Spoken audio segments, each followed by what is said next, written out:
Hey kids, it's time now for the Haunted House Operator's Word Game. Tonight's prize is an authentic Transylvanian-style body piercing kit, courtesy of Van Helsing's of London. No,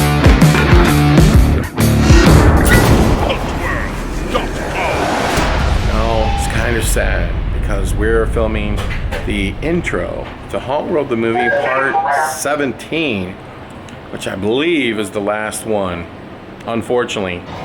For many, many years, I said I would do another one, and I guess I never did. But you know what? Check this out. This is the Ghostbusters pinball machine. This is called the limited edition. And I was just able to acquire this topper. And you know, some people try to sell this topper for like $5,000. Now, Larry didn't pay that much. You can bet your ass on that. But anyway, I thought I would come in here into this pinball room as we leave you with the last Hauntworld movie ever made. And I would talk to you just a little bit about coming full circle. Just like these Hauntworld movies are coming full circle right now. Look at these cool lights that we put up in the ceiling, you know, and this big old Jurassic Park, this big old Pac-Man game over here, and all these cool pinballs, and there's more pinballs over there. Never in my wildest dreams, when I got in the haunted house business and when I was making these Hauntworld videos, did I ever think there would be things like Instagram and TikTok and Facebook, and you know, your phone would be more powerful than a computer. I didn't know any of those things, and I can certainly tell you that I did not know that I would own all those pinball games and this mini golf and these escape rooms, and that they actually could make more money than your haunted house and a lot easier to operate. Did not know that. Absolutely did not know that. And when I started my company, Halloween Productions, and I was building haunted houses for damn near every single theme park in the country, I did not know that I would no longer be building haunted houses and I'd be building blacklight mini golfs. Did not know.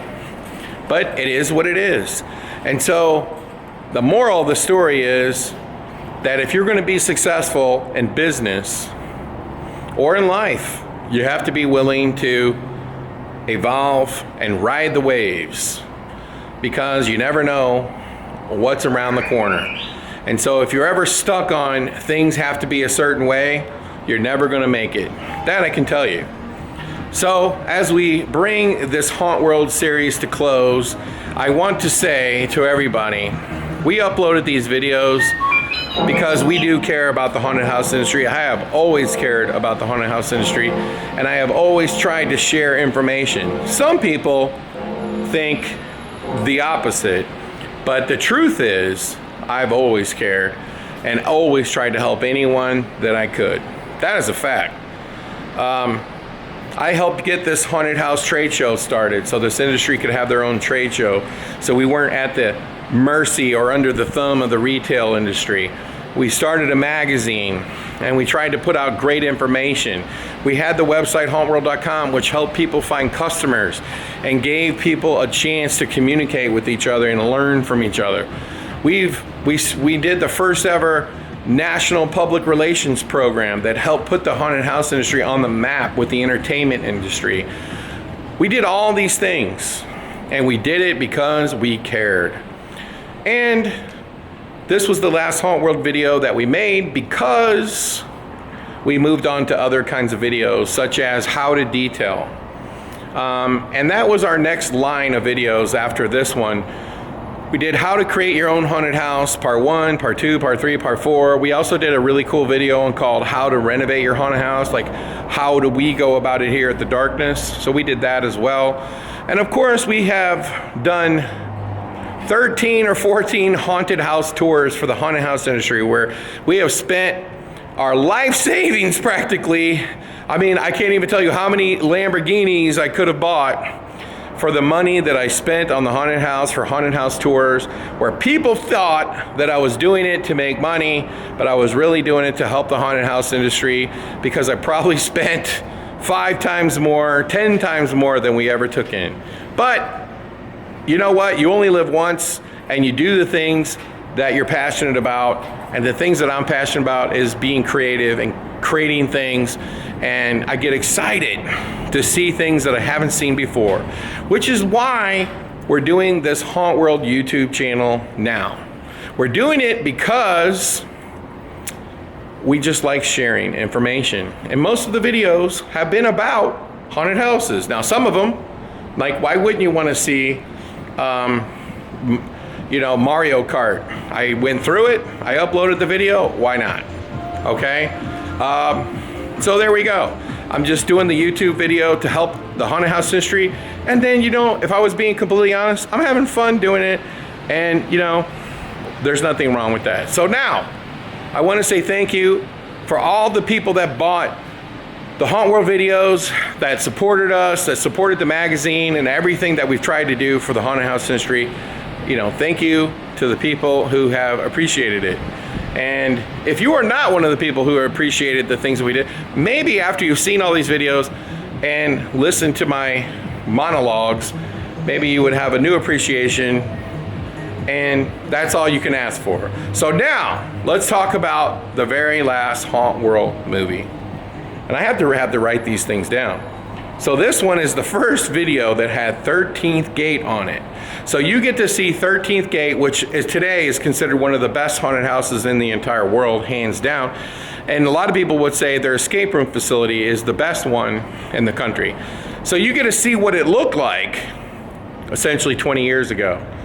We also get a visit with Dr. Lady from Horror Hotel. I always had him on all the Hauntworld videos, and I want to personally, if he's watching, I want to personally thank him for making all those videos because he made me laugh. He made me realize how creative you could be. And Dr. Lady is hands down one of the most creative people that has ever been in the haunted house industry, along with his wife, Dr. Lady, and his whole crew, Wolfie, everybody. I wanted to say thank you. Ben Armstrong's on this video, and he donated a lot of footage over the years to the Hauntworld videos, so we wanted to say thank you to Netherworld. He probably was on the videos more than anybody but Dr. Lady. The darkness is on this video when it was in this building and not in the building across the street. So it was in this building, and it would have been just a few short years before the Transworld show started. So this video is probably in the range of 2005-ish, okay? We also have Haunted Overload. Get this, this is footage when Haunted Overload was in his front yard. So you get to see where Haunted Overload started. And that is what this video really is all about now in 2023, is showing you where the haunted house industry started and where it came from. And as I just gave you a speech about full circle, think about it. Haunted Overload started in his front yard. Look at where it's at today. It's unbelievable. We also have Pirates of the Emerson, and if I was being completely honest, he was one of the top donators. And then we've lost a lot of haunts along the way of doing these Hauntworld, and we want to dedicate this last upload of Hauntworld movies to all those people that had donated footage to these videos who are no longer with us, such as a good friend of mine, Lance Pope. He is no longer with us. And haunts that are no longer with us. For example, Terror on Church Street, Rocky Point Haunted House. These were legendary haunts. They're no longer with us. So now they live on the interwebs on the Hauntworld YouTube page. There's also a segment on how to detail haunts, and of course there's information and footage that I provide. So without further ado, the very last Hauntworld the movie. And by the way, this is the first video that John Ives, the famous John Ives, was on a Hauntworld video, and me and him have some go back and forth that's kind of funny. So now, without further ado, Hauntworld the Movie Part 17. The quality is much better, the footage is better. Hopefully you enjoy it, and I hope this has been a great nostalgic ride for you, especially if you're a new haunt and you're just getting in the business. It's good to appreciate where things came from. And now let's roll the video. Let's roll the film. Let's pull the curtains back and let's go.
Reading the brand new Hauntworld magazine. It's probably going to have one of the most controversial covers in history. John, what do you think of this cover? I'm here with my buddy John, who lives in the haunted house right now.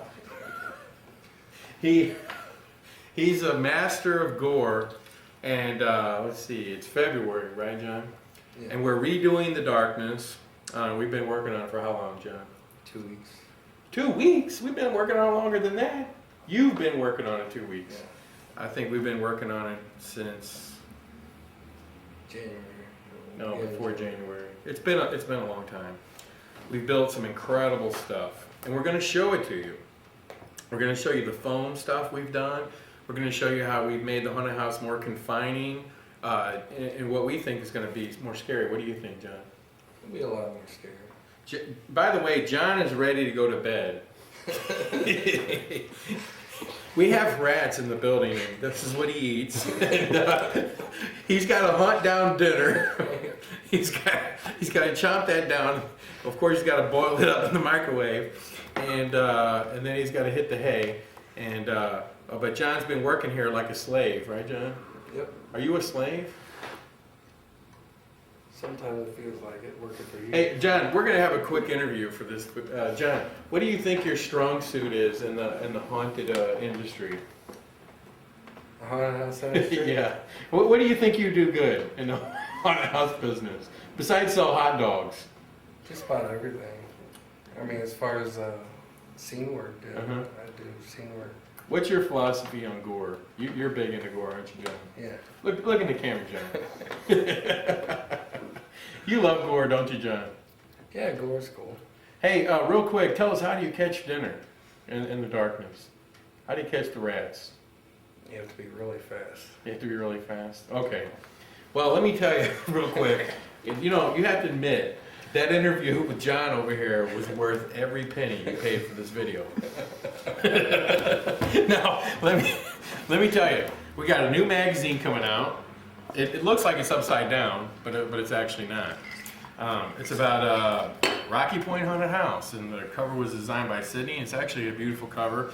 Some of you wonder what it takes to make a Hauntworld magazine. Well, see, here's the proofs. You know, whenever we get a magazine, we get all these proofs, and we got to go through it. And all these people say, Larry, can't you do a better job editing and stuff? Look at all these words. Look at all these pages. You know how much work this is? It's insane. It's a lot of work to put one of these magazines out. But do yourself a favor. This is probably one of the best magazines we've done. Go to hauntworld.com, click on the magazine link, and get you a subscription today. It's only $29.95. Or you could just go straight to hauntedhousemagazine.com and get yourself a subscription to Hauntworld Magazine. Now, we haven't done a Hauntworld video in a long time, but we couldn't do one without our pal, Dr. Lady, and he's out in Chatfield. In case you didn't hear, he's not only weird, kind of like a really living version of Addams Family, but he's also the mayor of his town now. Yeah, I know it's hard to believe. So let's go out to Dr. Lady and see what he's got going on, right, John? Let's go. Let's go. You gotta hunt down dinner, right? I gotta go hunt down dinner. He's gonna get rid of the rats, hunt down dinner. All right, Dr. Lady, over to you.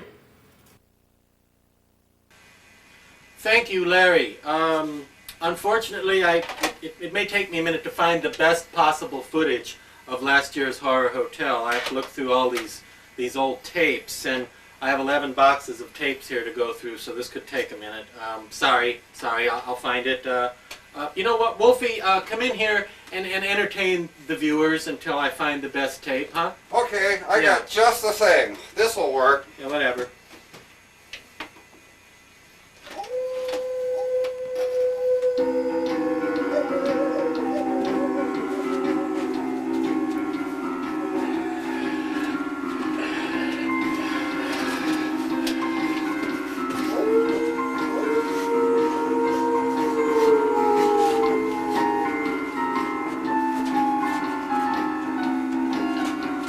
You know what? This tape right here is fine. This one will do. Let's just see whatever's on this one.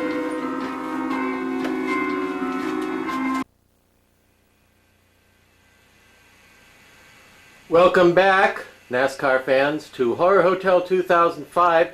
It's time now for a little bit of my traditional footage of behind-the-scenes lights-on footage where I drag a big floor lamp through the building when we're not open to give some of our friends who might see this tape who couldn't be here in person a better look at some of the highlights and details of this year's tour. And let me just begin by apologizing for the tedious and unpleasant quality of the gift shop footage you just saw moments ago prior to this. I wanted to get some footage of the gift shop and show you some of the fun stuff we had for sale in there this year.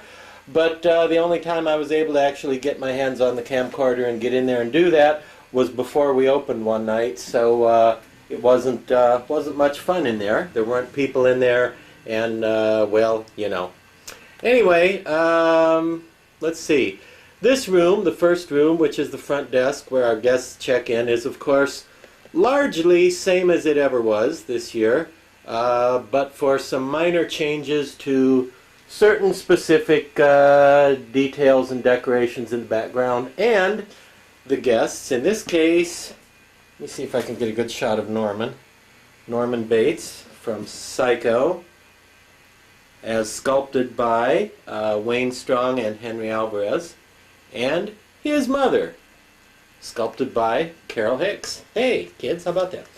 And not too much to say about this room. Oh, look back there, it's my wonderful Bela Lugosi Dracula teddy bear in full regalia for the season, peeking out the background. But let me just point out, this is kind of sad. I was just thinking about this. Norman Bates here, who by the way has a Bates Motel key visible in his pocket for those of you who squint a bit when you come through. Norman, the life-size Norman dummy, is wearing an actual Pierre Cardin jacket and pants. So he's really dressed very nicely in rather expensive clothing, while your host, Dr. Lady, is wearing pants that cost about 12 bucks at Walmart. So I thought that was kind of sad, don't you? Here we have an outstanding lamp. I'm going to turn off the floor lamp because maybe this will be spookier here. Look how spooky that is. This was a gift we received from none other than Rob Cometti, who made it just for us. How cool is that? And then I have one of those Terror by Design light flickering apparatuses hooked up to it to make it look like there's a short circuit going on. And the Blind Dad has once again served as the desk clerk. I know we do that every year, but he just looks so right there, doesn't he? Yes, I think so. Well, let's see what else we can see that's kind of new this year. One of our new characters this year was Julie, as portrayed by Melinda Clark, aka Mindy Clark, in Return of the Living Dead Part 3. And A lot of horror fans seem to have disliked that movie, but I loved it. I thought it was a great movie.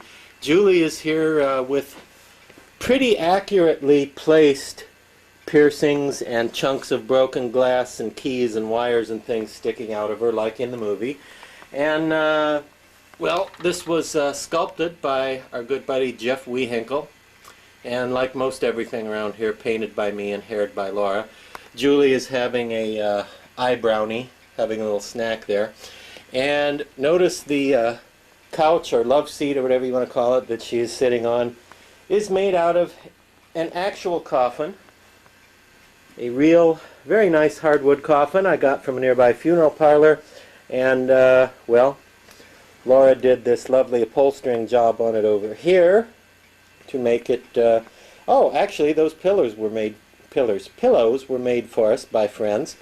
The Dancing Devil pillow there is the work of our friend Kathy Bowen, and the spiderweb pillow was made by Kelly, aka Eileen on the Dr. Lady Show, aka Kellraiser on the website. There, of course, you have the excellent Henry Alvarez Dracula icon. And I hope it's not too dark. Over there, no, I don't think it's too dark. It looks pretty good through the viewfinder. First time he showed up at Horror Hotel. It's Duncan the Werewolf from the 1950s movie, The Werewolf. And the reason I have him playing the bellhop here and standing with a pile of luggage and all that is because I thought it would remind viewers of the show of Wolfie on the late Dr. Lady Show. Even though he doesn't wear a bellhop outfit, he's kind of a similar looking werewolf, and he's, you know, dressed like a member of the staff, that type of thing. So, yeah. And, yeah, some of you, this will be the first time you've gotten a good look at that mask. There it is, sculpted by none other than me, Dr. Lady. As they used to say at the end of the X-Files, I made this. So, there's old Duncan. You saw the skeleton coming out of the box. Various cool spooky things in the display cabinet, and up there is a wonderful, wonderful bust by our good friend Jeremy Bohr of the Steve Wang designed Gillman from the movie The Monster Squad. I think this thing is just excellent. Very, very nice work there, Jeremy, old boy. As always, Cthulhu is watching over everything from various points around the establishment. And there's some of the stuff. Some of these things plug in and light up and blink off and on and so forth when we're open. But hey, they're closed today. We're closed today, so they're turned off. Can we fix that in the editing? Right there we have, of course, Gollum from Lord of the Rings. Excellent full-size figure by Ruby's Costumes. And if you don't have one of these Gollums and you're into collecting this sort of thing, I recommend it. Really, really neat. Nice piece right here, the Gollum. And way up overhead, the fabric-draped archway here with the big giant spider over it was the work of Laura, and that was her idea. There's the old spooky clock, which I'm sure you've all seen before. Yeah. This was Laura's work here doing the curtain, and it turned out to be a great idea. There's a little white pull cord over there, and each time a group would come up, I would pull the cord, thereby opening the curtain and, you know, directing their attention to the room back behind the curtain, which seemed to be a really good system, and got people to look in the room like we wanted them to. And in that room is the dining room, where this year we have all the various Frankenstein monsters. Well, okay, not all of them, but rather a lot of them, gathered here for the Frankenstein party. Here we have Kiwi Kingston from Evil of Frankenstein, holding his Frankenstein, I guess. The monster, hey, I get to say it again. I made this. There, I get to say it twice now. The one from Lady Frankenstein. Okay, I'll stop saying that at this point. I won't continue to say that every time we find something I made. I'll just let those couple of times do it. There's Dracula vs. Frankenstein, Tom Noonan from the Monster Squad. Beautiful recreation by Tony Potoko. Teenage Frankenstein, toasting, proposing a toast, I think there. One thing I wanted to do that I didn't get to do this year, there we have, of course, Peter Boyle from Young Frankenstein, One thing I wanted to do, there's always a few things you just run out of time or resources and don't get to do everything you want. What I had in mind, wouldn't it have been great if the young Frankenstein, Peter Boyle monster, had been holding up one hand like he was having a toast with teenage Frankenstein there, only all he would have had in his hand would have been like the handle and some chunks of a broken ceramic mug, and there'd be like a big wet spot on the table. That's the clock moaning. I don't know if you can hear that in the background. We have a moaning clock now. Anyway, that was my idea, was to have him holding the broken remains of a smashed beer stein in his hand, but there just wasn't time. There's, of course, De Niro. And usually we have a lot of like gory, gruesome dead animals and body parts, depending on what the monsters are. This year we went for kind of an old world look, more true to the Frankenstein theme and era, with a lot of bread and meat and kind of simple food, and some wine, and of course the excellent Dr. Frankenstein's laboratory tray of eyeballs. I guess those would be hors d'oeuvres. And in case you didn't notice, I did the tablecloth here to look like them, stitched from parts. And here's I was proud of this concept. The monster from Van Helsing, I got one of those lumen glass discs and put it in his brain, so it shows through the plastic on top, so you can get the effect like they had in the movie of the crackling green electricity in his brain. This is the Ruby's mask. I just touched up the paint a little to give it a little bit more detail, make it look a little bit more like the movie. He is offering a rat to the nice kitty here at Horror Hotel. And let's see, back there, see some more appropriate stuff. Hey, look at that. What are those? Must be a jar of Leonard pickles, or Genie pickles, or both. Oh, look at that. It's Christopher Lee from The Curse of Frankenstein. And, oh, we have to get a shot of this. Igor Bela Lugosi as Igor, playing the violin. And strange thing, people keep asking me, is that a real violin?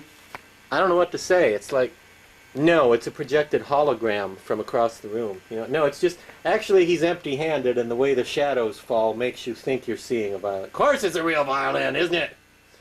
Anyway, there he is, and he has casts of my hands, so he has Dr. Lady hands, and he's sitting up there in the background. And the violin music that we used while we were open in this room was from the movie House of Frankenstein, which might not be one of the most brilliant movies ever made, but by golly, it's sort of one of my favorites. Anyway, back there's the golem and some more Frankenstein stuff in the background, which, of course, it was much darker than this when we were open, so most people probably wouldn't notice.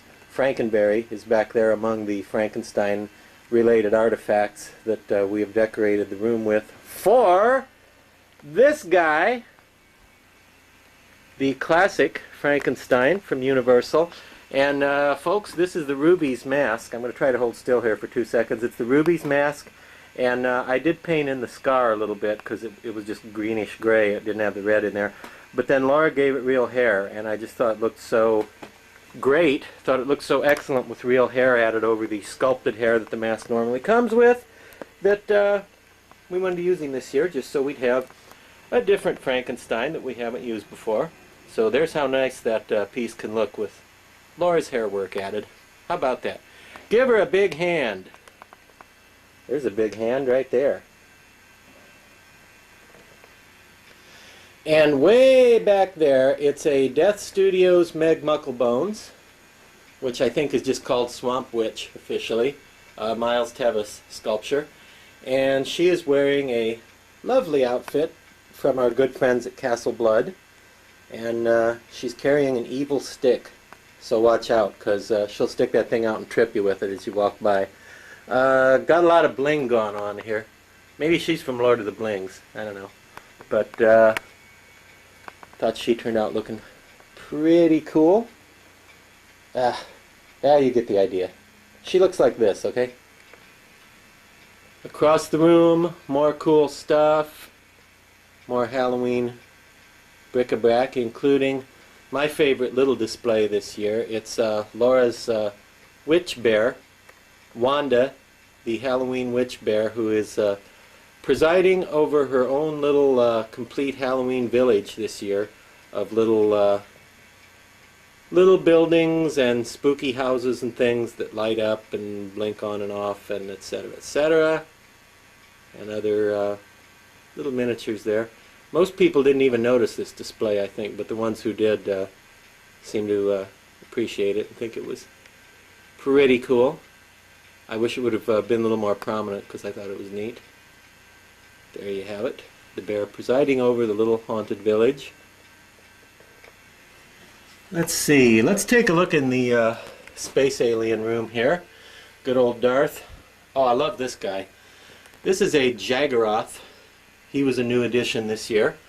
And, well, as you heard, if you were paying attention during the filmed tour footage, my intent here was that this was a map of the galaxy.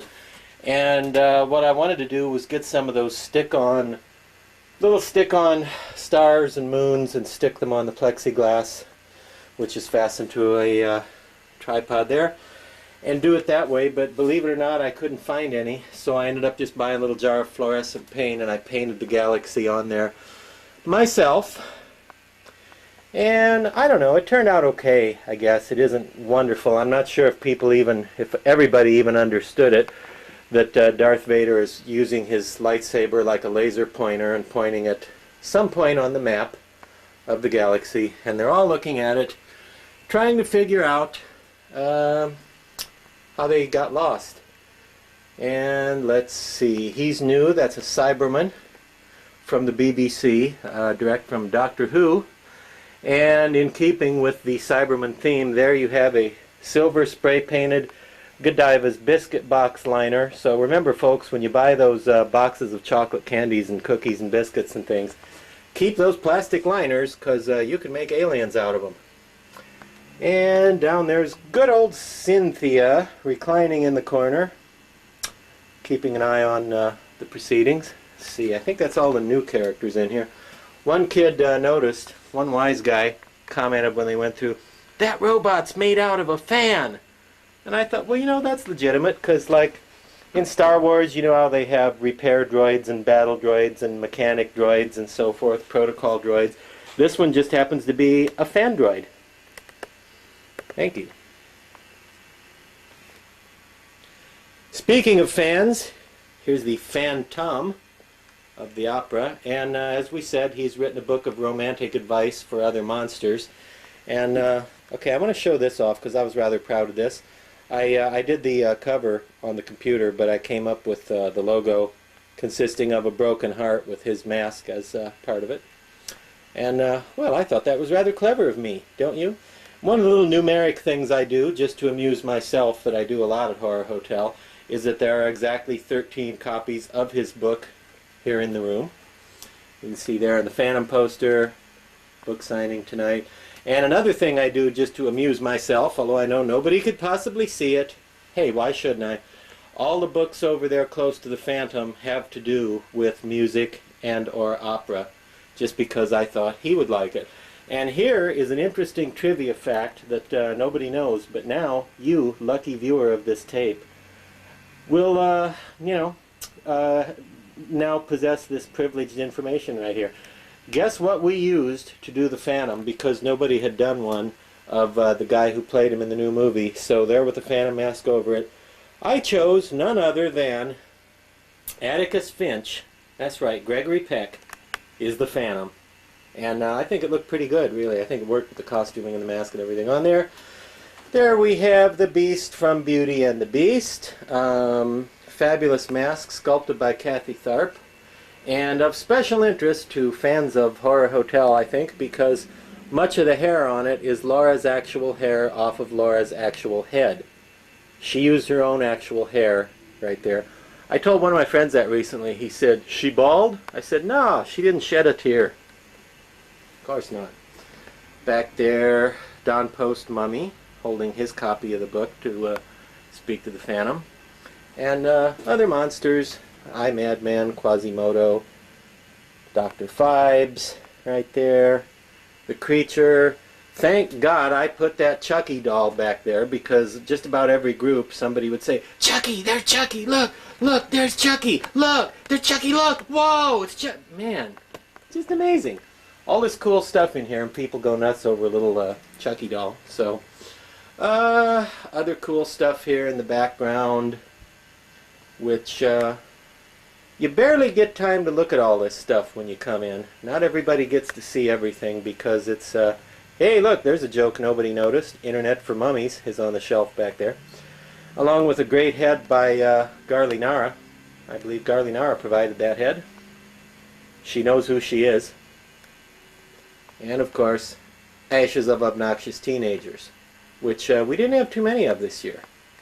Been a good year in terms of nice people coming through. Okay, that guy doesn't look too nice, but, well, most of them were. And now we're in the zombie room, or as I like to call it, the dead room, which makes it sort of the opposite of the living room, where a disembodied, rotted hand is playing with the Ouija board, and where I didn't bother to turn the sound effects off right now, sorry, and where various zombies and dead people, show you some of the background details, etc., where various zombies and dead people are saying hello to the dead girl from The Ring, who we have set up here coming out of a television set, which is of course set to channel 13, for those of you who notice, and even if you don't notice, it is. I think this turned out pretty good. It was pretty spooky. Seemed like a lot of people were afraid to even come in the room when they saw this in the middle of the room. Of course, it was a lot darker than this, but this was sculpted by our good friend Phil, Dr. Phil and Monsterella fame, Phil Nichols, that is. And we sort of did a partial body for her there to look like she's coming out of the TV. And this guy doesn't know what to do, but he does have the remote handy.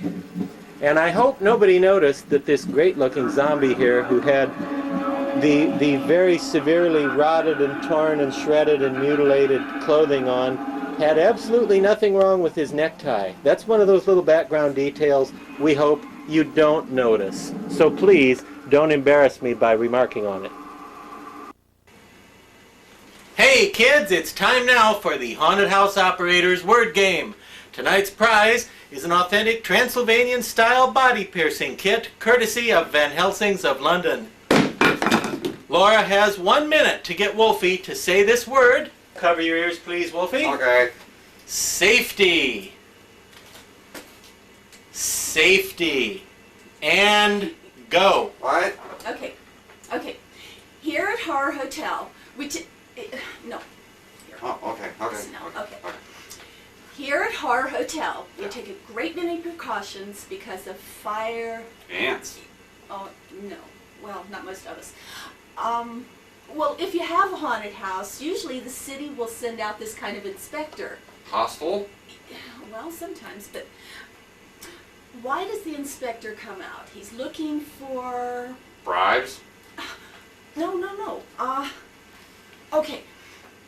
Down in the basement, we have a steam pipe, and it has a valve on it. What kind of valve is that? Broken. It is? Oh. Okay, here, let's make it easy. Why do we have smoke detectors? Just in case you want to cook dinner. Oh, rude, no. I think you're just trying to be silly. Why do we have fire extinguishers? Because of the last time you tried to cook dinner. No, pay attention. 2 years ago, we had an inspector in here, and he said we had to get a certain kind of lights. What kind of light was that? I don't know. They're still in the bag out in the back of the car. You never put that up? Oh. We're running out of time again anyway. I don't think I want to play anymore. This isn't good for my safety.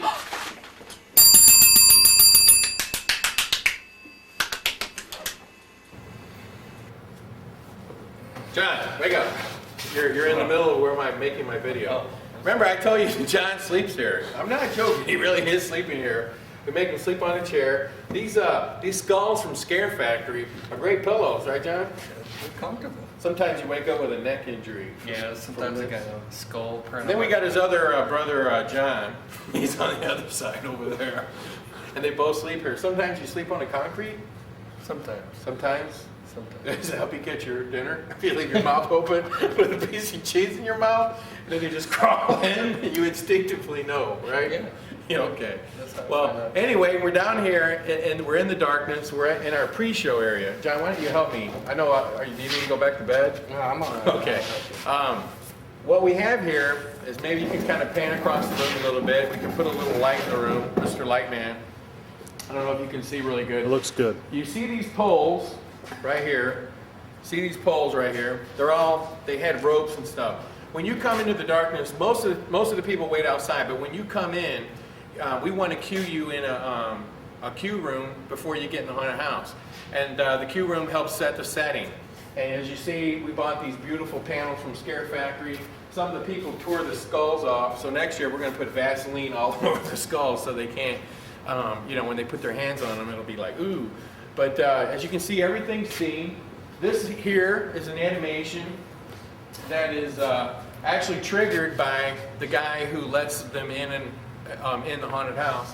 And so when he notices over here people just standing like this has digital sound on it, and the animation comes and it gets them, scares them. It's awesome. A lot of the people pay attention to that big piece up there, the one right up there, the big monitor.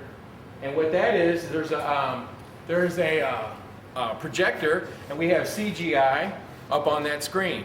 And the CGI is like, you're going to be stung with the curse of 1,000 scorpions. We have, one of the distortions trolls right there that from time to time jumps up and gets people. We also have one of these illusion props where a guy talks to him. And most importantly, we have the big giant slayer from a Scare Factory, and people walk right underneath this thing. This is how you get into the haunted house. And this room has just got so much going on, and it's entertaining people, and it works. And it's themed, there's vines everywhere, and people love it. Okay, now, we're about to take another trip through another haunted house. You ready? Because here we go.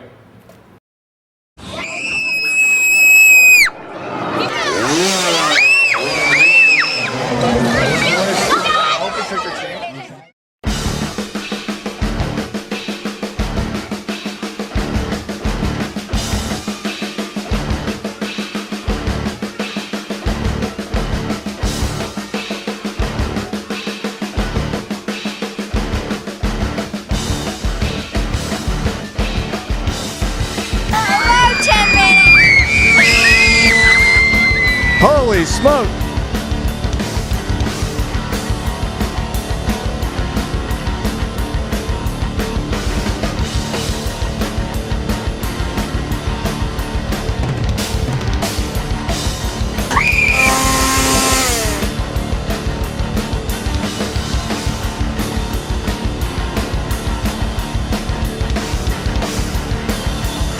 And they were popping out all over the place. Is it scary? Oh yeah, it's really scary. So you get a heart attack in that place, for God's sake.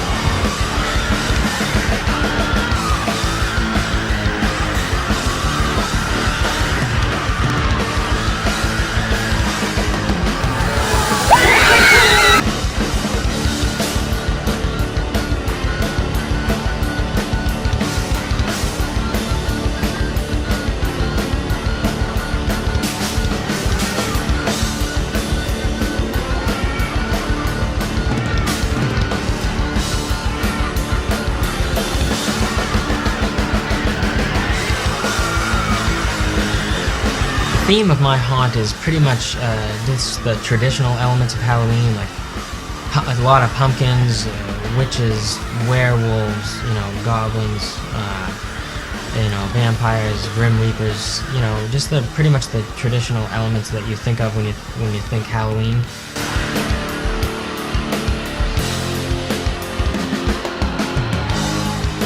I don't have a lot of space, so that's why I decided to build up instead of out.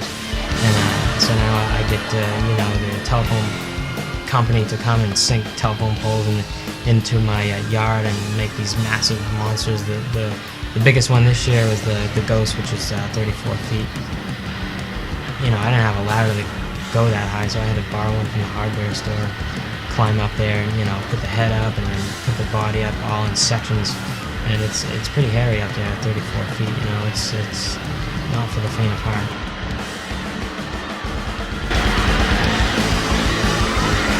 I'm running out of space now, so there's so many people and crowds coming into the neighborhood. I'm looking for another home in the Exeter area to move this massive production to.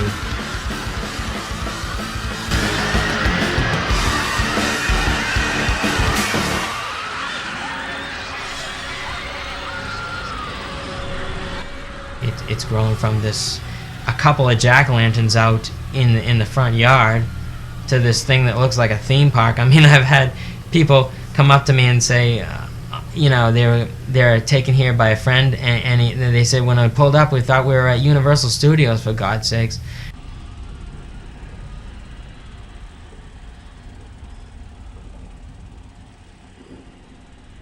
One of my favorite charities is the New Hampshire SPCA. They do, you know, great work finding homes for all these homeless and abused animals. So what I went to them and I said, you know, look, I want to do this haunted house, and I'll ask for donations, and we'll just see what happens. We'll split it 50-50. I'll you know, give half to you guys and the animals, and I'll keep half of my next year's budget. The reason for Haunted Overload, that name, is because what I try and do is make the spectacle, you know, I try and overload the senses with you know, all things haunted.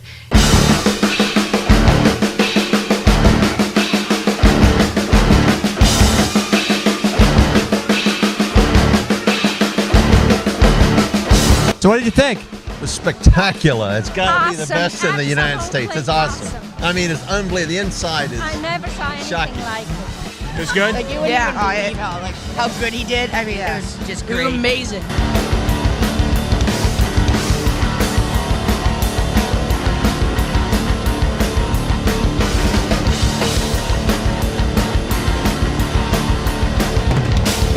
I usually start my props, the construction of the props, in mid-February to March. I'd like to get all that real time-consuming, detailed stuff out of the way in the winter, so that, you know, I'm not doing it all summer. But you know, now it's pretty much an all-year affair for me now. But what I'll do is I'll start making. I'll have an idea for a prop and start making that in the winter in the basement, like you know, a real detailed skull, or you know, a whole bunch of those. This year I made the Haunted Overload sign, and the neat thing about this year is it was the first year for the website. People always ask me where do I get my props, or how I come up with the ideas for my props, and a lot of people have the misconception that I buy all this stuff, but 99% of this stuff is all made from scratch. You know, I have an idea for it, I write it down on paper, I go through many revisions of you know, drafts of what is going to work and what is not going to work. I make scale models, and then I start, you know, making these huge things.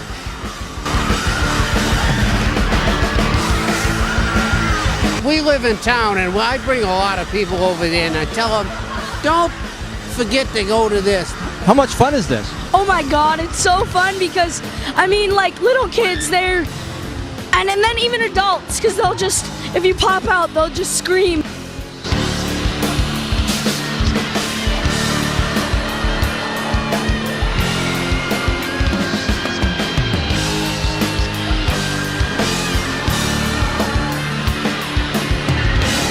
I don't do it all myself. I have my father helps me cut corn stalks.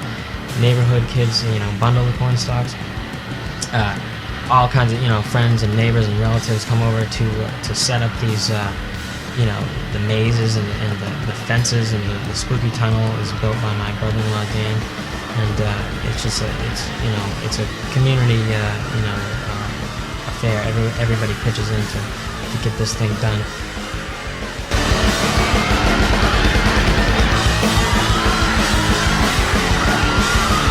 It's pretty much all consuming and a year-round, you know, project. project for me now. You know, there's no off season at all. I'm thinking about it 24/7, what I'm gonna do for the next year, and you know, just to make it bigger and better.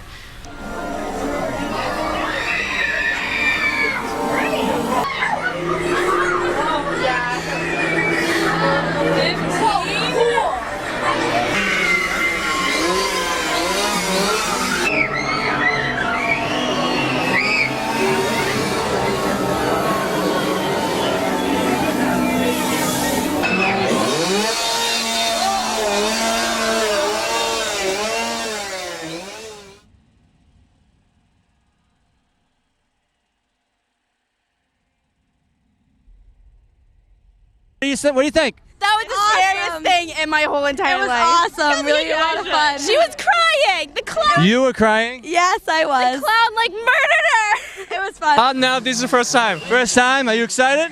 Yeah, of course, yeah. You think it's going to be really scary or what? A little bit now, outside. Doing trying to drive up Garfield Street. Don't you know it's Halloween? I forgot. Are you, all right, so Chainsaw Guy, I need you to plow, should I say, saw your way through this crowd so these young ladies can get to the Haunted Overload. Paul. Joe Ray Paul. Are you from Maine? No, actually my mother come from Canada. Do you know? That's the Ray Paul part of me. Do you know that the toothbrush was invented in Maine? It was? Well, yeah. Because it only had one good one, right? No, because it's invented anywhere else, they would have called it the teeth brush. Oh, all right. Well, see, I got 4 of them, so. Have you been in the site yet? No, not yet. I'm heading that way. Okay, you ever been here before? Oh, yeah, yes, I have. Okay, so you've got your extra change of shorts with you? Well, a little bit there in case I dump one, yep. Okay, well, you have fun, okay? I sure will. Thank you very much. Thank you. I think the Chainsaw Guy's coming. We better get out of the way. No, he's not. I'm getting out of the way. I'm getting out of the way.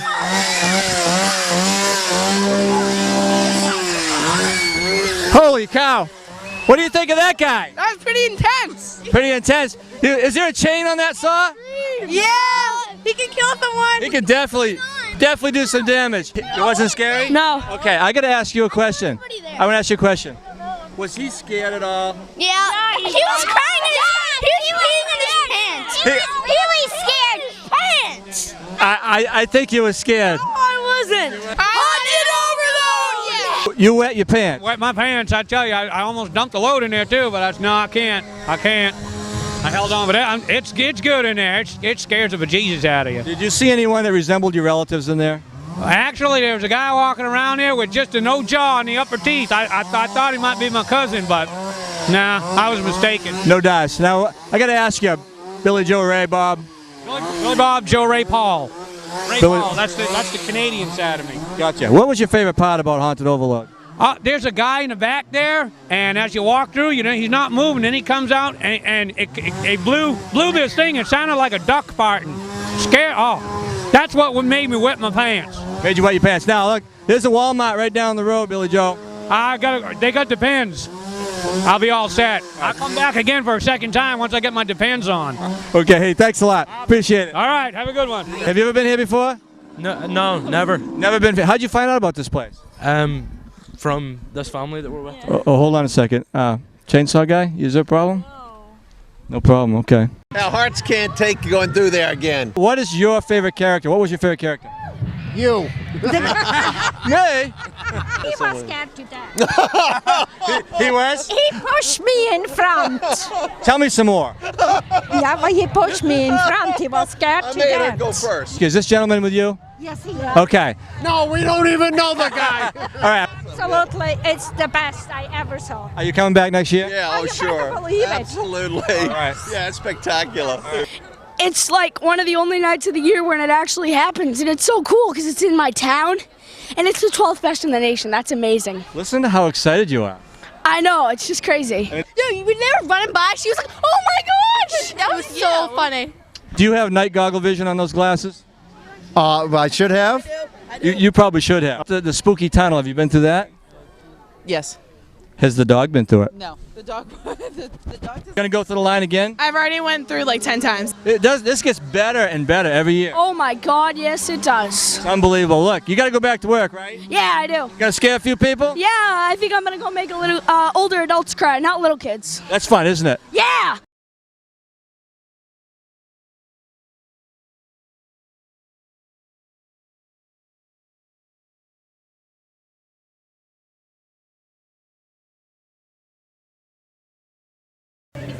sword. Slushy sword, huh? Ew, Marvin. Oh, I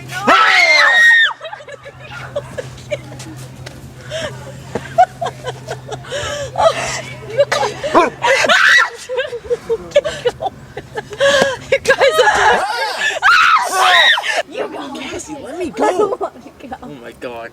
Let me go.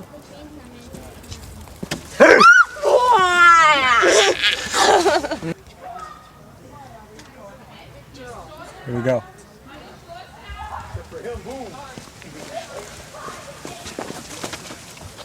All right, what did you think of the Haunted Overload? We included him in last year's Hauntworld's Top 13 Haunted Houses. It's hard to believe that that is a home haunt. Let me tell you, let me just bury any confusion. I respect home haunters. Actually, some home haunters can do more than professional haunters 10 times over. Home haunters, we actually have a home haunter that works for us here at The Darkness. He helps us do detailing and stuff, and he's incredible. And home haunts are great. I think Haunted Overload proves it. And we look to feature more home haunts in the future. Now, our next segment on the Hauntworld video is called Confinement. We're going to show you how, in the haunted house, we easily create confinement to make the people feel like they're a little claustrophobic, like they really are disoriented. And one of the things that's easily done is to create these, so you can't see very far ahead of you. But if you notice, come on in, you didn't even go 2 feet, and here's another one.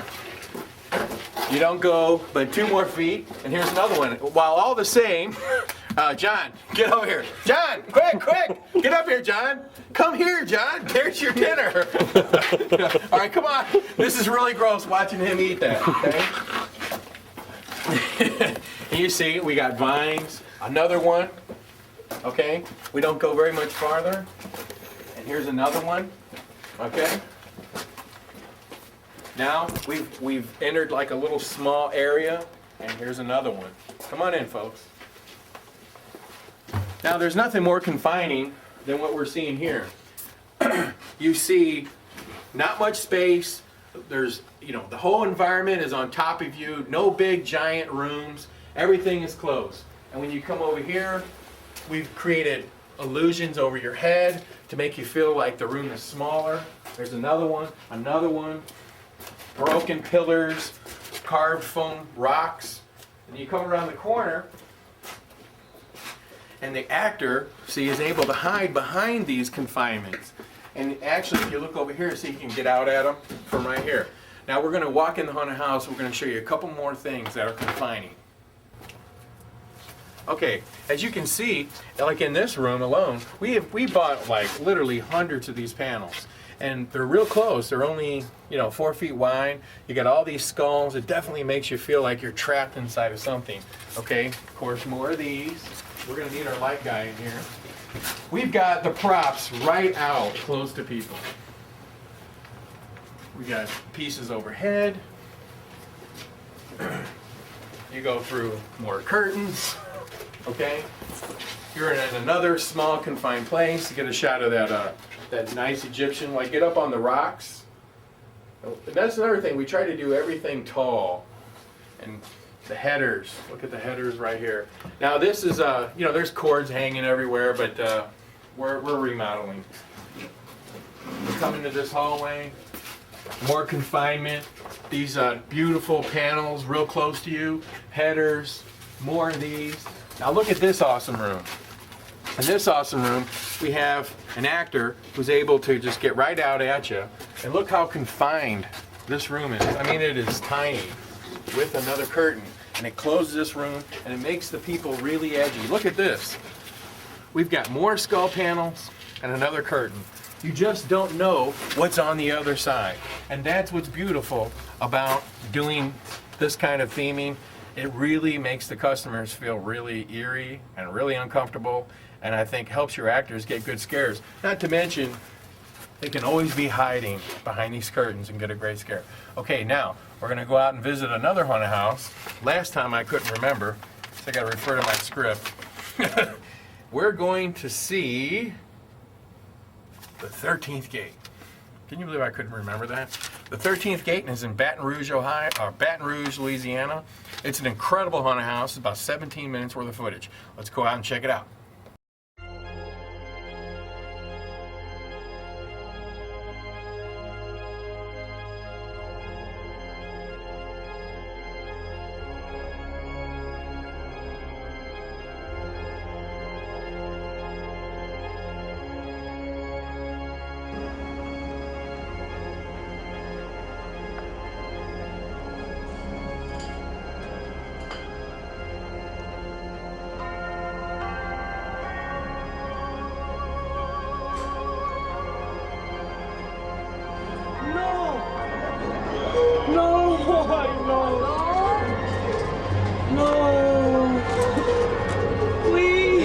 It's only 13.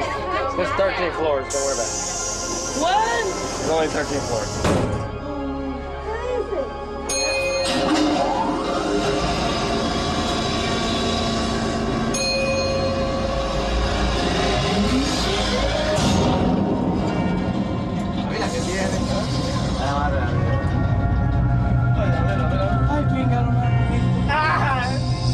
Look down. Look down. Look down.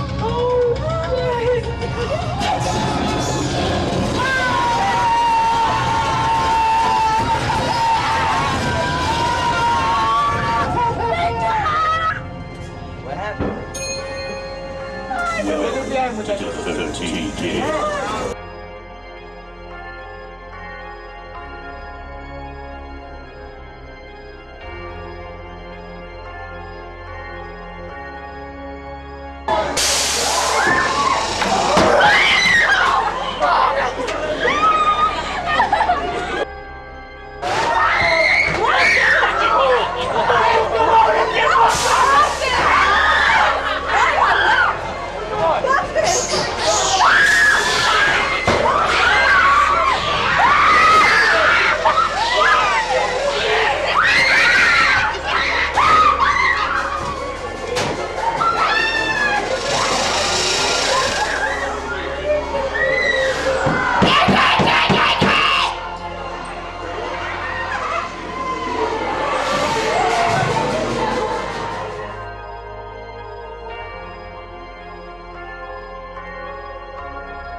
What I'm trying to tell you is, the dead are walking.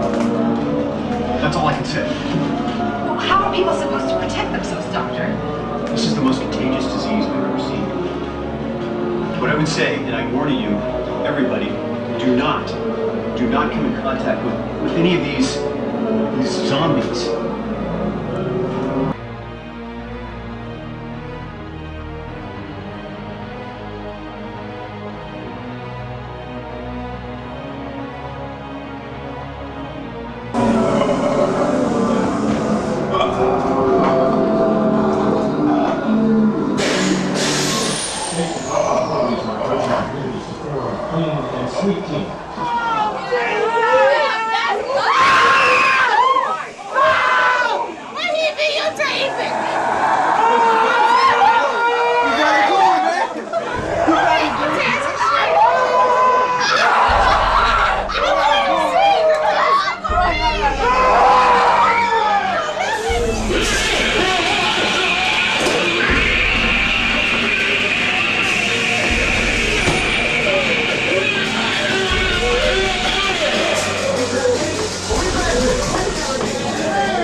I love the cattle, yes!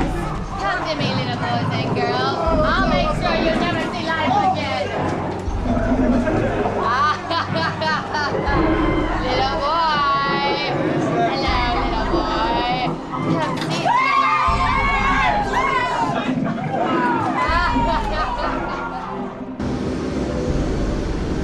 On the afternoon of August 18th, 1973, 5 young people Texas lawmen mounted a long man could not locate the McCobb farmhouse. Oh, man! But during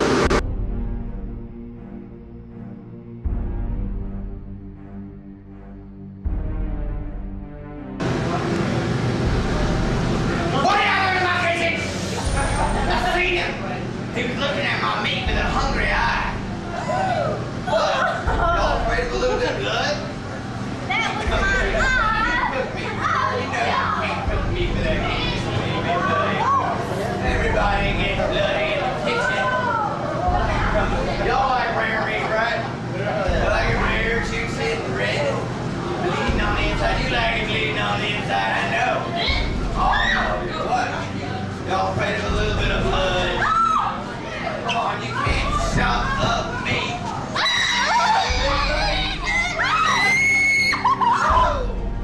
Broccoli, baby, factory.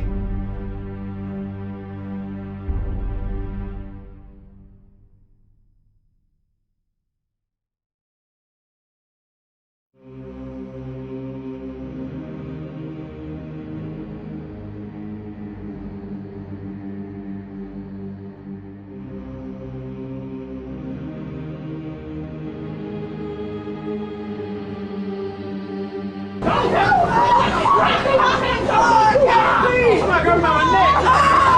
Let go of my neck!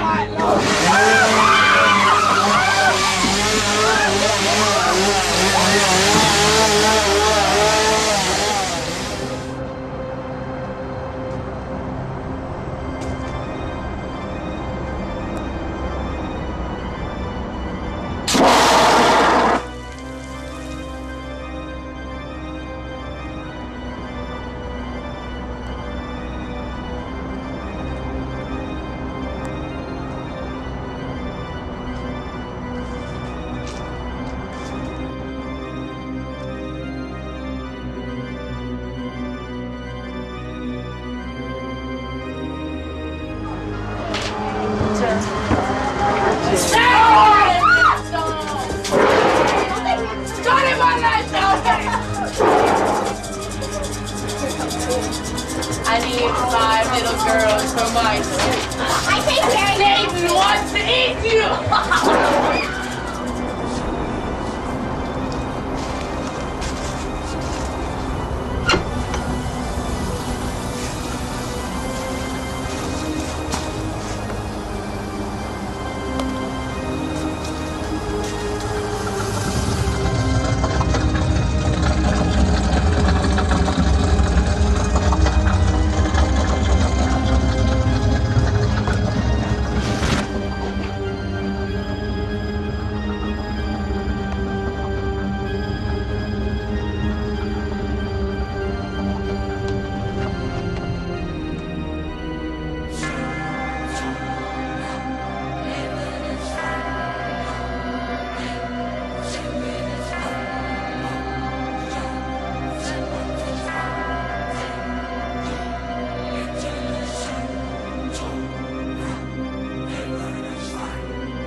Better stick on my tongue.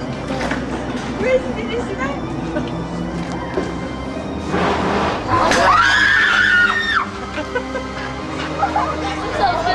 I want to see your camera. Like, I didn't see it. I didn't see it.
Hey, John, calm down. These rats in here are props. Okay. I know that you'll eat anything, but these rats aren't edible. Okay. Hey, I'm gonna show them another room. Okay. All right. Do you mind? Okay. Okay. We talked about confinement last time. We just took a tour of 13th Gate. I thought that haunted house was really cool. What'd you think? You're not saying anything. Oh, that's right. You're watching and I can't hear you. Okay. Well, anyway, the next thing we're going to talk about is we're going to talk about a way to get scares, like to do a whole group. You just scare a whole group. Sometimes when you're just running them through so fast, you have to build them in here and there. So we're going to show you how we can do that. So just come around here. And, getting back to the confinement thing, you see how we just got, like, props in corners. Whenever we have dead spaces, we try to get props in corners. Now, you see this. This is another way that we've created a little bit of confinement. We've pushed this wall into the hallway now, and you see this crate over here. But what you probably don't notice is, see, an actor is actually hiding in here so he can get right at them. See, he can stand right here and come right out. So we've created a little bit of confinement, but we've also created a space for the actor to hide. But what I want to show you is in here. Once again, you see like crates sitting out in the room. But this is a really cool scene here. It's not functioning right now. But what happens is, this is something we built ourselves. See, the mummies go in and they come out. And it's all digital, and they all operate individually from each other. So some are going in, some are coming out, okay? And they're going, coming out. Of course, during the season, we'll have their arms bent down and people run down the center. And it's a way, especially with digital sound, you've got to put digital sound on these animations, because when it fires off, it's got to be rah, rah, rah, that kind of thing. And these things are coming over the top of them. And it really scares a whole group. A whole group would come into this room. A motion sensor would be somewhere towards the end or inside one of the last coves. And so it would trigger here for the whole train of group. And the whole animation will come out to a whole group. So that's another idea on how to scare whole groups. And now we're going to cut away to Ben Armstrong, who's going to give you a walking tour of Netherworld. Hello and welcome to Netherworld Haunted House. My name is Ben Armstrong, and I'm going to take you on a tour of this, that, and the other thing. Show you around some of the props and effects, some of the details, with the lights on. Here we are in the beginning of our first big show. This year it was called Cursed. Here's our Slayer. You guys will recognize him. Something different about him, he was modified to have his face pointing down more, so he was looking much more down on you when the action occurred. Kind of look here up to the first part of the show. You walk onto the Slayer this way. And excuse the mess, of course, being the off season, we have junk piled everywhere, as I'm sure all of you do. There's a very cool looking werewolf prop that we have. Alright, let me get going here and I'll take you on a tour. Before we really get going, I think I'll show you some of the props we have lying around, because they're sort of prepared for next year's season. These are some gigantic jail bars, which when used with chicken wire are the Faraday cage for our Tesla coil. Here's a cool new monster we got from Scare Parts. He's sitting here waiting to figure out where he's going. I think he's actually hitched a ride. Guy from Gore Galore is on his back. But he's sitting here waiting to figure out what we're going to do with him exactly. We like to modify our props. He'll probably be changed slightly. There's a big lectern we picked up at a prop shop. Probably be a base or something. Here's some metal objects. Got a bunch of crates and suitcases at an estate sale sort of thing. So they'll be used in the show. They make good separators and dividers. Picked up a bunch of really nice tombstones too. Gosh, this stuff goes on and on. Lots of bodies here that were out for different projects. There's a headless horseman waiting for his new home. More big tombstones. This is really neat. This is some type of medical pumping device. It'll certainly be a cool prop for us. What do we got here? Oh, just lots of good things piled up on a table. Assorted creepy corpses and such we've gotten from some places. Here's a fish. Just lots of knickknacks. Getting ready to go in. Here's a cool thing. He's a fish-like creature. Look at his eyeball moving around. He will be pretty neat. Picked up a bunch of these busts, so we'll paint them up and give them a home. Let's see. Oh, over here there's some interesting things. People like to look at our costumes. There's some of them up on the sitting here. This is the Collector. He's one of our icon characters. This particular one his mask is it's foam, as you can see, so it flexes well with the user. As you can tell, the Collector is popular with the ladies. But his costume has a number of components. He's got a chest piece, he's got arm spats, he's got leg spats in some of his versions, aged clothing and such. Here's one of my masks. It's my old Pappy character. Basically a prosthetic made into a sock mask. He's a crazy old man. 3D is this way, and this is the exit, and upgrades are available in the gift shop. Important to note. Here's something interesting. This is a part of our Harvest Man character. This was made by Monstertronics, and the tentacles animate. He walks around. It's a pretty cool thing. And you have the controller right here on his sickle. Pretty fun. This is kind of interesting. This is a big tombstone we got, and it was actually, it's a movie prop, and it was used in the movie Tucker. I think it had Jeff Bridges in it, about a man with visions of a new world of cars. So obviously we'll have to use it on the other side. People often ask me about our costumes and masks and makeup, so here's a few things to look at. Here's a few of our masks here on the table. This is, you'll probably recognize as one of the great new things. It's one of the silicone masks made by Special Effects Masks. These things are pretty awesome. They move with you, they're very neat, good quality product. But I want to show you these. These two were made by some of our folks associated with Netherworld. This was our icon character last year. He's also made of silicone. He was Colbert. He was made by Bill Johnson.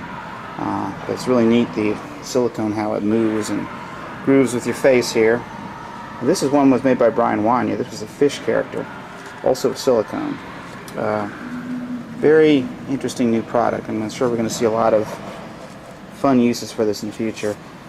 I like silicone, but it can be freaking hot. It's got its benefits and its drawbacks, definitely, as do any sorts of products. There's a lot of various custom things. These are some half masks, just full latex masks. Some of them are pretty beat up, been through a season. This is something interesting here. This is a sock mask. This one was made by Josh Monroe. These are often, we like to use these. They're made in different ways, but they're usually stockings with prosthetics or slip latex masks made to fit you very tightly. This one's a very nice one, very durable. It's been coated with a lot of latex. This is a version of one. I think it's one I made. This is just a build-up with just some latex and stuff. It's just some different zombies and things here. Bits of stuff in the makeup room. We have several airbrush stations. This is kind of fun. These are where we store lots of hands. Lots of hands! And over here we have some of our mini harnesses. We do a lot of stunt type effects, so we use a variety of harnesses to fly the actors in different ways. Here's a little corner of the costume room. I'll just show you some of the stuff that's hanging up. This is a beast type character that I wear. He's more of a man beast. It's just a sock mask made from prosthetic. There's a demon I wear, and there's a vampire. These are both made from the same prosthetic. There's my Harvest Man mask. He's pretty well known. You guys might have seen him before. Up here is a slip latex version of the Abomination. He was one of our characters a few years ago. You'll see him in the show, the Better Hero suit. He's one of my Nosferatus. That's another build-up sock mask. These are called potato heads after a style developed at the Bloodview Haunted House, I believe. They're just kind of build-ups with various materials. This is a really excellent werewolf here that it was made, sculpted in my face. There's an orc. That's my Collector right there. Hanging on the rack here are some costumes, you know, different things. This is a, you know, nice fine coat for vampires or demons, you know, shredded clothing. Some really cool orc armor, pretty solid. Fursuit made for that expensive fur, you know, but it's great for werewolves or any sorts of creatures. You know, very shredded, nice clothing. This is some armor I use for one of the characters I do, but it's made like the mask, so it looks like you're all burned up and strong, kind of a toxic avenger. And I use this. This is with the silicone for a demon type character. Down here I've got some of the hands that I use with werewolves. These are made by, what are they called? Running Wolf Pack, I believe. They're very nice. But the cool thing about them is they have hard fingers, so I can use them to scratch on the walls, so they get worn down to make a nice sound and clacking. Let's see. Here's a slip latex version of the Abomination for wear in the house. See over here, just a little bunch of props. This is our Reaper suit. This is a creature similar to the stock round you'll see. Predates him by a couple of years. We still use him. It's a constant work in progress. We're always changing his paint job and fixing his details, but he's pretty neat. His head moves around and lights up. Assorted props. You see some big pieces here it look like from Screamline. Some of their spears and a big hammer. This is a Screamland axe. I like some. They make some very nice tools. This was a book used by our main character this year. Assorted masks. Here's a nice foam mask. We like these a lot because they look so good and they move with the actor, but they do have a tendency to take a lot of damage, and they're more personal because your sweat gets in them. The silicone masks you can share better because, you know, they you can clean them out better because they're not porous. There's a slip latex version of the Collector there. Here's a slip latex version of the Harvest Man. He's got very long tendrils there. We have different versions. The foam ones we use more for the interactive versions of the character. For walk-arounds or in-house scares, we go with the latex just because it's more durable in a general sense. Every product has its uses, as we all know. Here's some mold sitting out. Probably using stuff out. It's like a silicone head over there. I want to show you this fun thing over here. This is a dead water buffalo. Look at this thing. It was used in the movie The War. It's pretty massive. And, it would look great if we threw this out on the side of the road. Boy, it would freak people out. The ultimate roadkill. It's pretty neat. This is one of those monstrums that they have that Slivik monastery in Romania, I believe. It's pretty cool. Just, you know, sculptures made of bones. This is actually pretty old for our haunted house, but the fun thing was, of course, we took a lot of care to dye the bones first. It looks pretty good in the dark. Pretty neat. This is one of our interior facades, primarily vacuform, a lot of plant material. This is the entrance. You walk in, we've kind of moved around here. That's our slayer over there. Kind of go through, see what we've got to see. Long hallway of skulls and vacuform. It's much better in the actual lighting. We'll try that. It's pretty cool with the lighting raking down on the skulls. You have all these alcoves. You can barely perceive it here in the light, but it's, of course, in the haunted house we light to the eye of the people going through. But I'll give you lights on some of this, of course. Let's see, take a look at some of these things here. Turn this light on for you. These are some scrolls. Use a lot of things like this. It's, you know, custom made by a guy, and it kind of shows some of the backstory of what we're doing. We like a lot of elements from H.P. Lovecraft, or more deeper things that are not straight out movie things. This area used to have a lot of changing portraits and things in it, but this year we moved it to more classical portraits, things by Goya and Bosch. You know, the changing portraits have been in this room for a couple of years, so I wanted to try something different. This is where they get the rules and everything. We like to use a lot of vacuum form to accent, you know, wallpaper, just layers of stuff. Here's another. This is a tight shot of a classic. I think it's from the Garden of Earthly Delights. So we'll go on in. It's down the entry hallway. Got a bunch more of these scrolls all framed up. Neat looking stuff. It's a big painting here from the Garden of Earthly Delights. Some people will recognize these things, most won't, but no matter what, they still look kind of groovy. It's just a haunted room here. A lot goes on in this room, but I want to show you this window looking out. This looks out through the show. You can see a lot of layers of show there. We got old Victrola playing, a phone that rings, some walls that spin around, mummy cases, portraits that was painted by Keith Hudson. There's lots of knickknacks and cool things. People if you look closely, will see special characters. There's someone interesting for those of you in the know. The custom painting there. There's I believe that's Chagnar Fawn. You know who that is? From not really Lovecraft. I don't know who wrote that story. This is just some of the scenes. We like to use a lot of texture. This is sort of an area with, I don't know, it's like an altar over here. And all this detail is here to grab your eye so you're not looking at where the actors are springing from. Try to keep it as immersive as possible. It's an old area of barrels. These are all half barrels here. Got a bunch of bodies up here. One of them swings down. These are all just carefully knotted and roped up. Really pretty neat. Walking through one of our vortexes, I won't spin that, you all know what that does. Here's some neat rock walls that we have.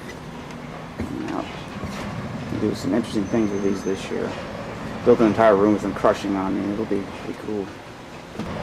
These are some crypt areas, just assorted crypts. Walk along here. I hear fans blowing, that's probably where we blow them on the actors to keep them cool. There's lots of layers of set dressing and stuff like that. Lots of opportunities for actors to leap out unexpectedly. A lot of things that catch your eye. This is kind of fun. This was a statue area the previous year, so Medusa's, for those of you who know, turns people to stone.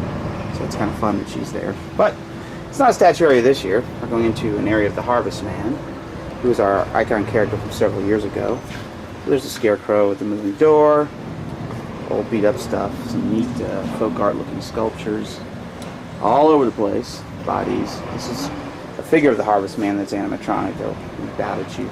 I'm not using all the air today because it's too loud and everything.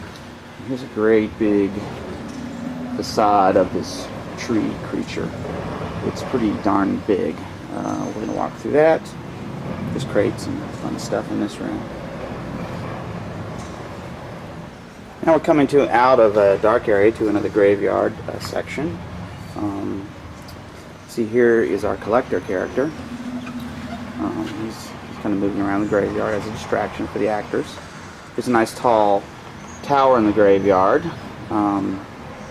There's lots of different set pieces to look at. Here we are. That's the way we looked out of that other room previously. There's lots of cool stuff. I got to dress at the exits here. I can't have them looking ugly, can we? But you can see, going back through here and across, there's actually many layers of show. So the actors, you can actually see them from many different directions. The actors and the patrons moving around in this part. I like to go from these tight areas in here to these wide open areas whenever we can. That's another neat shot. Here we are inside the tower, and it's nice and tall. We have flickering lighting, big tall pieces of like this being a chapel.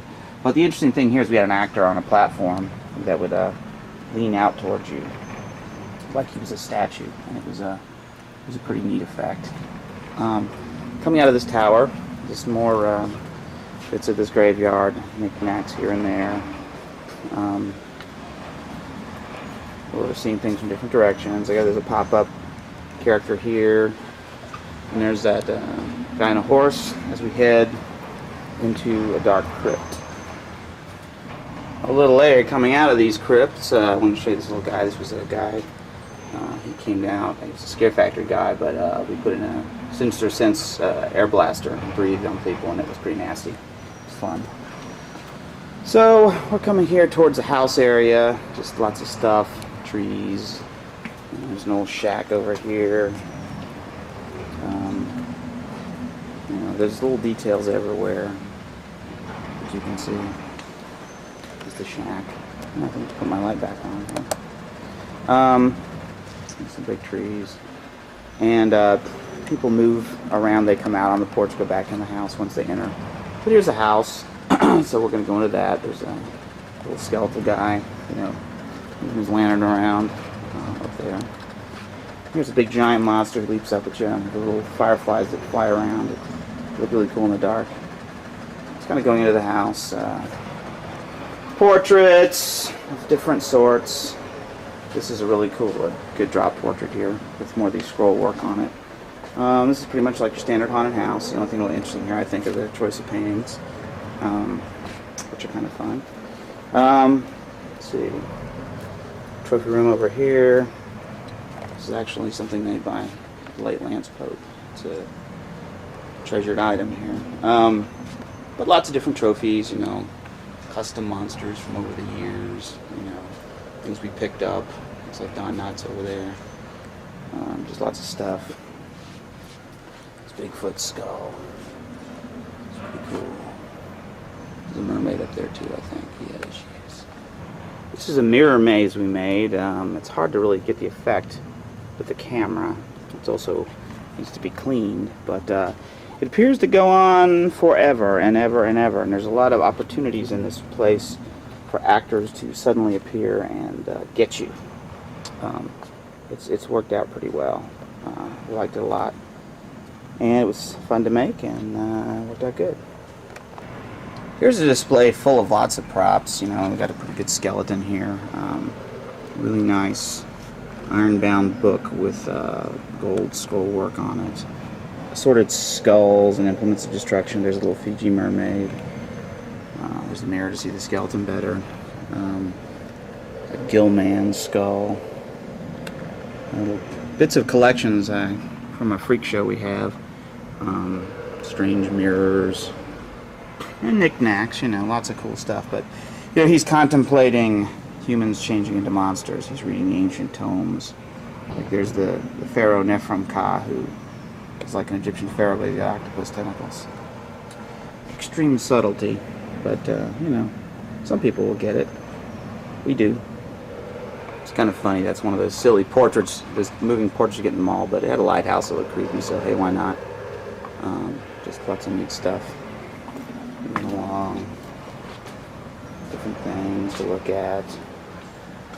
Over here. Oh, here's a little on the Oak Island moving planchettes here on a Ouija board.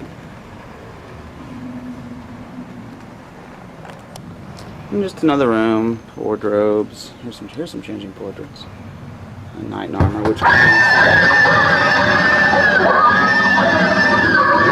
yeah, the effects are off, but the sound's still on. So what are you gonna do? Here's a big room, just kind of neat banquet room, some big vacuum pieces that mirror drops. Just lots of knickknacks here and there. There's a lot of stuff that's pretty beat up after a season, but some of the stuff on the table, a lot of webbing. You know, webbing makes stuff look cool. This is kind of a massacre room, bloody kitchen area, but something fun here is just jars full of stuff people have dropped that they never recovered. You know, it's like the serial killer room. Kind of amuses me.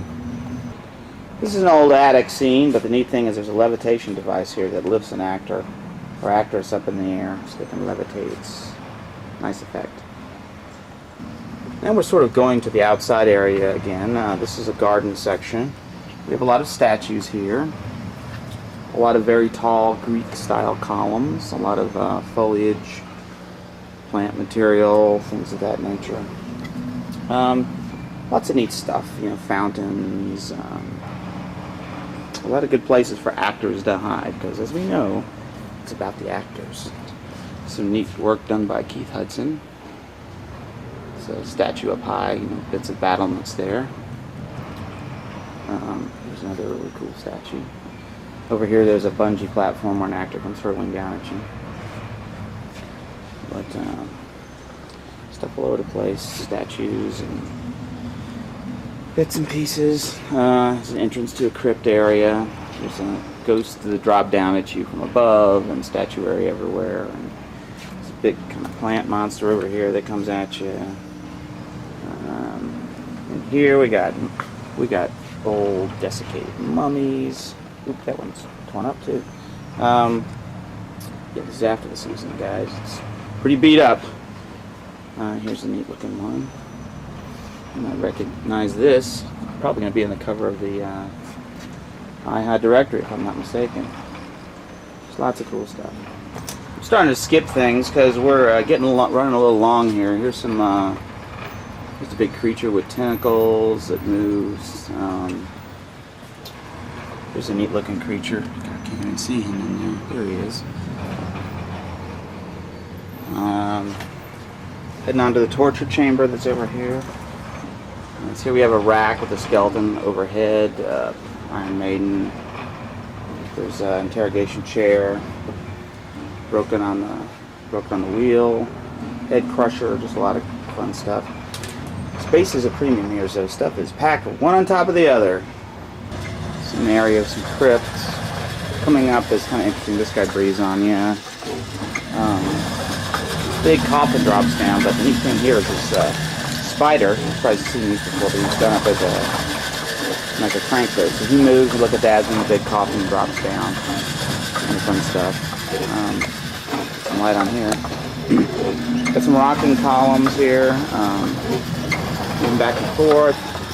In this set, we have this giant monster. He's charging at you. He's a Scare Factory guy called the Creeper. Lots of stuff in here. This door start moving. Some bone areas. I'm moving down here. These are kind of inspired by the Scare Factory walls, but they're custom bits and pieces we kind of assembled ourselves. See from Scare Factory. This area of crypts, you have a guy in the wall that comes out of there, and just a lot of bone type things over here. Oh, this is running way long, I'm seeing, so I got to get moving. Here's some rocking bone walls we have that move. I don't know if you can see that. They sway back and forth. Coming to a big cave section, an altar area. Spinning thing from the Scare Factory. We got a guy who flies overhead here. There's some awesome big sculptures from giant Buckies. Coming into a cave area. A lot of neat stuff in the cave. But of course, here you guys recognize the rock monster. He's not there right now, but he's a cool looking piece. He's right at home in this giant cave. Right, we should really get going here. Thanks for taking this tour of Netherworld. Sorry it ran so long, and we'll see you guys soon. Oh, a few more things. This monster comes out of the wall. He's pretty neat. Since I'm right here, here's our tailor, like a fish creature. So we have here a water creature battling an earth creature, an elemental. That's kind of cool concept. All right, sorry about that. Bye, guys. See you.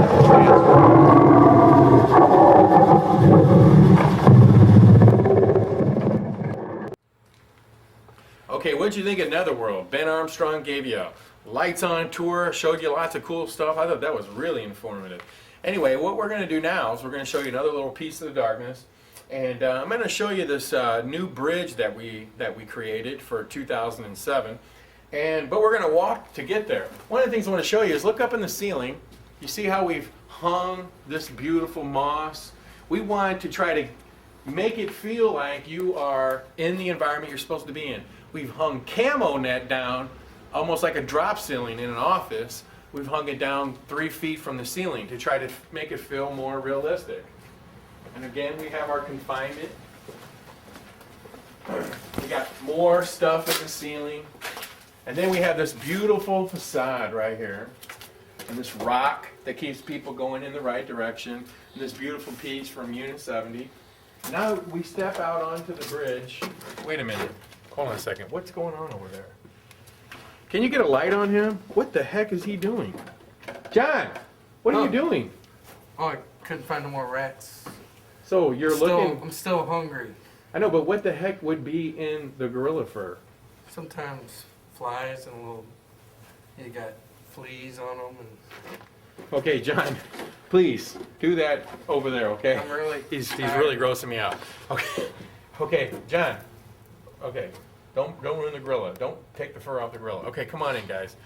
This is a bridge we've made. John, can I act normal for a second? See, we've got this beautiful statue. It looks like it's tipped over. That's an animated gorilla over there, and he shakes that tree. And turn around. And we've sculpted this beautiful, rock formations. And then above your head, you got stalactites. And then, we're still working on it. But we're building our bridge, as you can see. Come on in. We have 2 waterfalls. This is waterfall number 1. And the whole thing is blocked in with concrete all the way around underneath this bridge. It'll be about 2 feet of water. This is waterfall number 2, and that's going to be the big waterfall. And there's a hole in the center because an animation is going to come through it. Then we're going to have these different various, like savages that go in these holes. There's going to be an actor over there, and that corner over there. And the bridge is beautifully themed. We got our Buddha over there. We have another animated gorilla here who shakes the trees. But one of the things I wanted to talk about is the bridge and how we've created a ramping up and a ramping down sensation. And I think it just adds another level, another dimension to your haunted house. Now, a lot of you are probably going to say, well, we can't do that. Well, yes, you can. It's not that difficult. You can do it. You can definitely do it. Now, one of the things that's going to be really cool about this is there's going to be a CGI effect right there in that center. Okay, real quick, we're going to show you one more quick thing we've done in the darkness. It's a room. Wait a second. Who put all these cobwebs up? Is that John over there? John, what? I told you not to put these cobwebs up because, it's beautiful, but I told you the building gets really hot and the cobwebs, they really need to be put up in the fall. What did you put the cobwebs up for? So I could catch flies, so I can get dinner for the night. He put the cobwebs up so he can eat. I'm telling you, you do not want to work for Halloween Productions. We pay. We don't pay at all. Flies. We pay flies. We pay on fly paper. Okay, now we're going to go see our last haunted house. It's called Pirates of the Emerson by Carl Fields out in California. Let's take a look.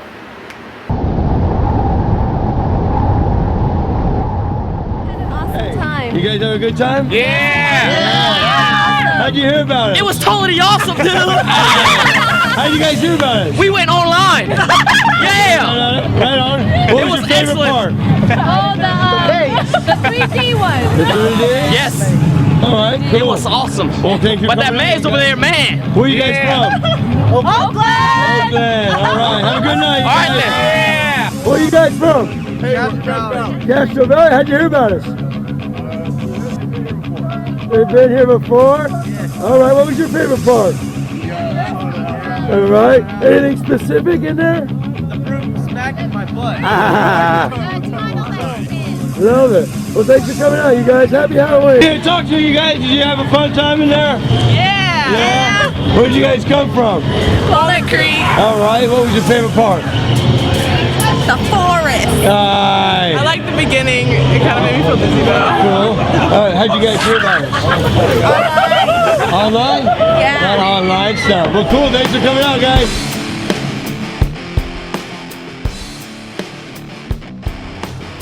Good evening, mortals.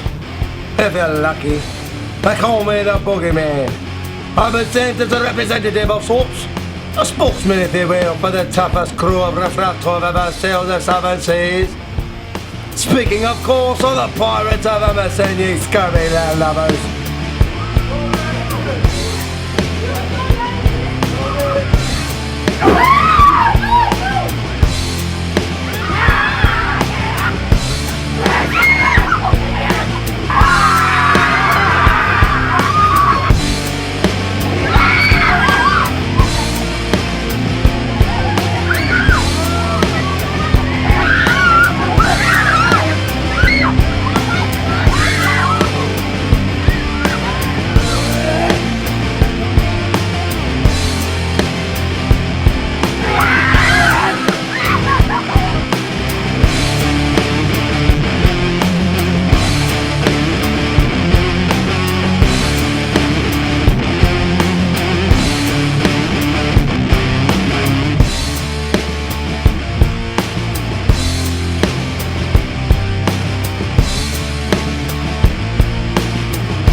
Now, we've done with the Hauntworld the movie part 17, right? Okay.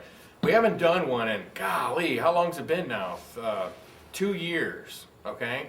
Well, so many people wanted us to do another one, so we did it. So here it was. I hope you liked it. I hope that it was informative. It was fun making it, let me tell you. Now, I also want to tell you that Hauntworld's got an incredible haunted house directory. You need to log on to Hauntworld or findhauntedhouses.com and register your haunted house. You can upload images, you can upload pictures. It's the most incredible tool that's ever been created. Last year, Hauntworld was rated the #1 place to find haunted houses by yahoo.com, about.com. We were in USA Today. We want to help your business. Get on Hauntworld today and get your haunted house listed. You can update it in real time, meaning you can log on and change it on a daily basis, like if you're going to have an event. Now, before we go, we're going to show you one last thing. We're going to show you our swamp.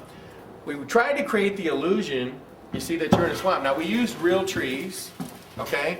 You're walking into the mansion. Now, you see the mansion up there. There's actually a high-powered light that shines through that stained glass window.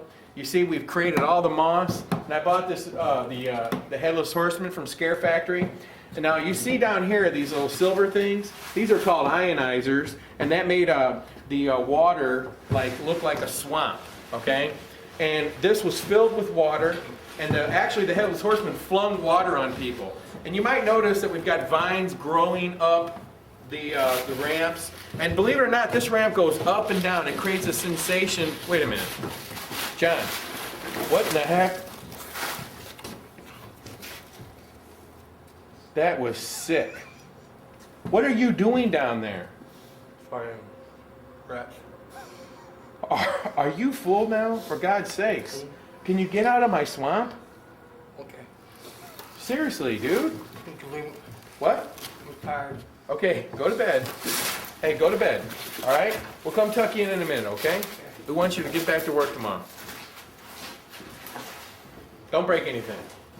That was gross. Anyway, you can see in here, okay, the Headless Horseman, and he raises up, and you see the facade over there, and we've actually used these trees, and there's water in here, and all these are actually plastic. This isn't like stuff you'd get at a store. This is fire retardant, okay, and it's zip tied on the trees. The trees are actually zip tied back or screwed back farther. See, the ramp goes up, and it's all crookedy. Maybe you can come over here, Jim, get a shot of how crookedy the bridge is. And you have to remember the whole time. Come over here, Jim. I want them to see this. See, look from this perspective. You see an incredible tombstone. You see a tree, but you see the house in the background. And this is the first thing that you see before you enter the haunted house. Let me get in front of you. And even here's the other brother, John. Get a shot of him. We want to get him his 15 seconds. You don't deserve 15 minutes. 15 seconds. Don't let this go to your head. Okay. All right. As you can see, we've themed this wall. Now in the dark, you can't see this. You just see the trees, and we've gotten silhouettes of trees by spraying trees, like by holding trees up and silhouetting trees on there in gray, and it really works in the dark. Now see, you're coming here and you're going down. You're going down. Now look at this beautiful facade. Look how beautiful it is. Vines, and I gotta walk through that. Hey, it's been a great time. I'm glad that you were able to purchase the new Hauntworld the Movie. We look forward to maybe making another one in the future. We hope you come out and see us. You can come out and see us any and every October. You know we'll be here. We'll be scaring people. And I got to go tug John in. Okay, he's got a full belly, full of rats. Got to get him his Rolaids. I got to tuck him in. We need to get him back to work tomorrow. So keep it on hauntworld.com. Check out hauntworld.com. We got the message boards. We're chatting every day, learning about haunts. And check out hauntedhousesupplies.com, which we have all the coolest CDs, videos, and books. I mean, we have every piece of information that you need to operate and run a successful haunted house. It's on hauntedhousesupplies.com. We want to thank you for buying the video. We'll see you later.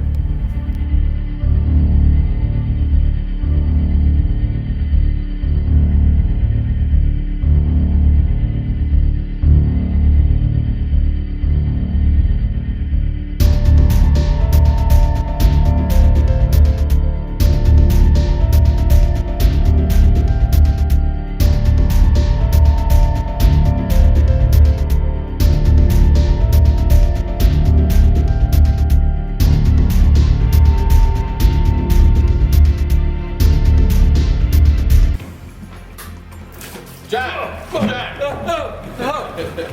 Hey, you've been sleeping for 2 hours. Okay, it's time to get back to work. You've had enough rest. Hey, you guys, sorry that you had to see this.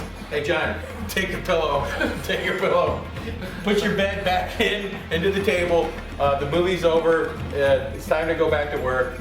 Go find something to do. Okay? Hey, cut the camera. Well, you should have seen that.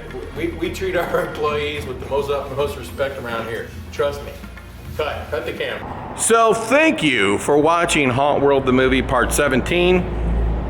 That is the end of the line for the Hauntworld 17s, 16s, the 10s, the 1s, whatever. They're all in between. We still have a full line of videos that you can buy at hauntedhousesupplies.com. And those are still for sale. Those are all the really good ones where we talk about how we detail things, how we build things, how we gore things. To this day, probably the most popular one was how to carve foam. We still have people to this day love that video. All those can be found at hauntedhousesupplies.com. And we are going to upload a couple of the how-to videos, such as how to detail your 3D haunt. It might be a little dated. And we're also going to load how to build the ultimate screen park. That is really outdated, but still some good information. It's not how I do it today. I would have to make a new one of those videos to tell you exactly what I'm doing. Literally, maybe 15 years later. But we're going to upload those videos. So, thank you for being a part of Hauntworld, the legacy. And now it all lives online for years to come. And I wanted to say, all of these how-to videos started with one person, Dr. John Anderson, who recently passed away, who gave me permission to upload his first ever video. So that's online. The videos that I first did, how to create your own haunted house, are online now. All the Hauntworld videos are online. All the Kevin McCurdy videos are online. The only Rich Hamp's Live from Horror Hill is now online. All this stuff is out there, available for you to watch. The only ones that aren't online yet, and we're gonna get him to agree to this eventually, is John Denley. He was making videos. We gotta get his videos online, and then we'll have the whole set will be available for people to watch for free. Once again, thank you, and I hope you've enjoyed these videos. It's kind of sad, but it is what it is. Happy Halloween, happy hauntings, and whatever you do, we wish you much success. For scary videos and more, subscribe to our YouTube page, hauntworld.com.